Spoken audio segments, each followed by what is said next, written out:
আসসালামু আলাইকুম। গায়ের পশম দাঁড়া করানোর মতন তথ্য উপাত্ত সামনে আসছে। আওয়ামী লীগ ফিরে আসছে। ইভেন আওয়ামী লীগ নির্বাচনে অংশগ্রহণ করতে যাচ্ছে। আওয়ামী লীগকে নির্বাচনের সুযোগ দেওয়া হচ্ছে। এমনই চাঞ্চল্যকর তথ্য আজকে গণমাধ্যমে আসলো যে ভারত বাংলাদেশের যে নিরাপত্তা উপদেষ্টা ছিলেন, কয়েকদিন আগে আমাদের নিরাপত্তা উপদেষ্টা খলিল সাহেব, তিনি আপনার সম্প্রতি ভারত সফর করে আসছিলেন। সেখানের যে জাতীয় নিরাপত্তা, তার সাথে নিরাপত্তা উপদেষ্টার সাথে কিন্তু একটা বৈঠক হয়েছিল। সেই বৈঠকে গোপন ষড়যন্ত্র নাকি হয়েছে।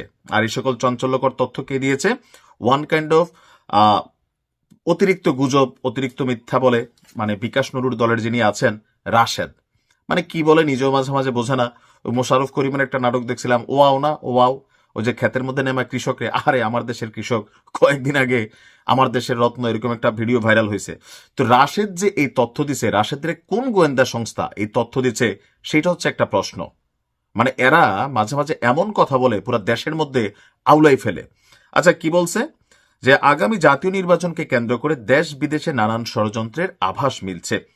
গণ অধিকার পরিষদের সাধারণ সম্পাদক রাশেদ বলছে, বাংলাদেশ এবং ভারতের নিরাপত্তা উপদেষ্টাদের সাম্প্রতিক যে বৈঠক ছিল, সেই বৈঠকে নাকি আওয়ামী লীগকে আসন্ন নির্বাচনের সুযোগ করে দেওয়ার বিষয়ে আলোচনা হয়েছে। তো ওই সময় কি রাশেদের কোনো লোক ওইখানে উপস্থিত ছিল বা এদেরকে পাত্তা দিচ্ছে, ওই লেভেলে গেছে?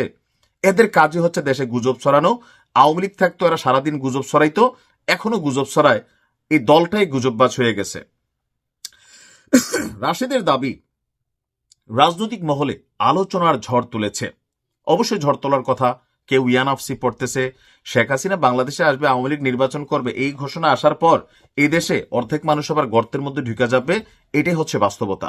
আর এর মধ্যে রাশেদরা সবার আগে দৌড়ে পালাই যাবে, এটাই হচ্ছে বাস্তবতা। এটা নিয়ে ভয়।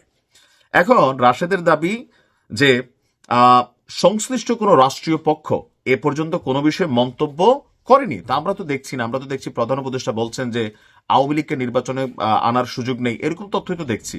নির্বাচনের তফসিল ঘোষণা হচ্ছে, আওয়ামী লীগের রাজনৈতিক নিষেধাজ্ঞা দল থেকে ওঠে নাই। ট্রাইব্যুনাল 1 আন্তর্জাতিক অপরাধ আদালতের যে বিচার, সেখান থেকে আমরা তো কোনো রকম আওয়াজ কোনো কিছুই দেখি না। কিন্তু রাশেদ জিন পাঠাইছিল সম্ভবত আমাদের নিরাপত্তা উপদেষ্টা খলিল সাহেবের সাথে। ওই জিন আইসা ওনারা নিশ্চয় সবকিছু বইলা দিছে, মানে এটাই তো মনে হচ্ছে। অথবা ওই বৈঠকে ভারতের মধ্যে রাশেদের এত বড় হাত আছে যে ভারতের কথা তলে তলে হয়তো তিনি শুনছেন। বাংলাদেশের জনগণের রায় নিয়ে নয়, বরং পর্দার আড়ালে বৈঠকের মাধ্যমে আওয়ামী লীগকে আবারও ক্ষমতায় আনার চেষ্টা চলছে।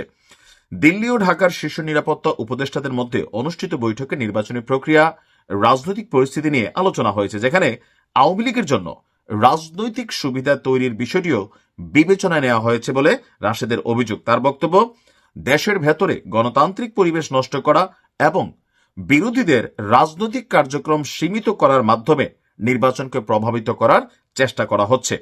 এই আলোচনায় ভারতকে ব্যবহার করে আঞ্চলিক নিরাপত্তার যুক্তিতে, যা বাংলাদেশের আভ্যন্তরীণ রাজনৈতিক বিষয়ে হস্তক্ষেপের সামিল। তবে রাজনৈতিক বিশ্লেষকরা বলছেন, বা সাধারণ যারা একটু বুঝের মানুষ আছেন, তারা বলছেন যে আসলে এইখানে আওয়ামী লীগকে পুনর্বাসনের কোনো আলাপ আলোচনা হয়নি। হয়তো ভারত বাংলাদেশের মধ্যে যে একটা কি বলা হয় যে সম্পর্কের অবনতি আছে, ব্যবসা বাণিজ্য থেকে শুরু করে রাজনৈতিক মহল, পরে পাকিস্তানের সাথে এই মুহূর্তে বাংলাদেশের সম্পর্ক, সবকিছু মিলিয়ে এখানে যাই আছে, সম্ভবত ওই বিষয়গুলো নিয়ে এখানে আলোচনা হয়েছে। আর রাশেদের এই বক্তব্যের পর সরকারের পক্ষ থেকে কোনো প্রতিক্রিয়া পাওয়া যায়নি। আর আওয়ামী লীগের নেতারাও বরাবর মতো দাবি করে আসছেন নির্বাচন কমিশন আছে, যাই হোক জরুরি না। এখন রাশেদ খানদের এরকম বক্তব্য মাঝে মাঝে জাতির মধ্যে বিভাজন তৈরি করে। পজিশনে দেয় নাকি মন যা আসে মাইক সামনে পাইলে বলে, এটা তারাই ভালো জানে। কারণ আমরা দেখছি ফারুক মাইর খাইছে, বিপিনুর মাইর খাইছে, রাশেদ এখনো বাইচা আছে। এরকম বক্তব্য দিলে ভাই যে কোনো সময় আপনি বাড়ে পড়বেন।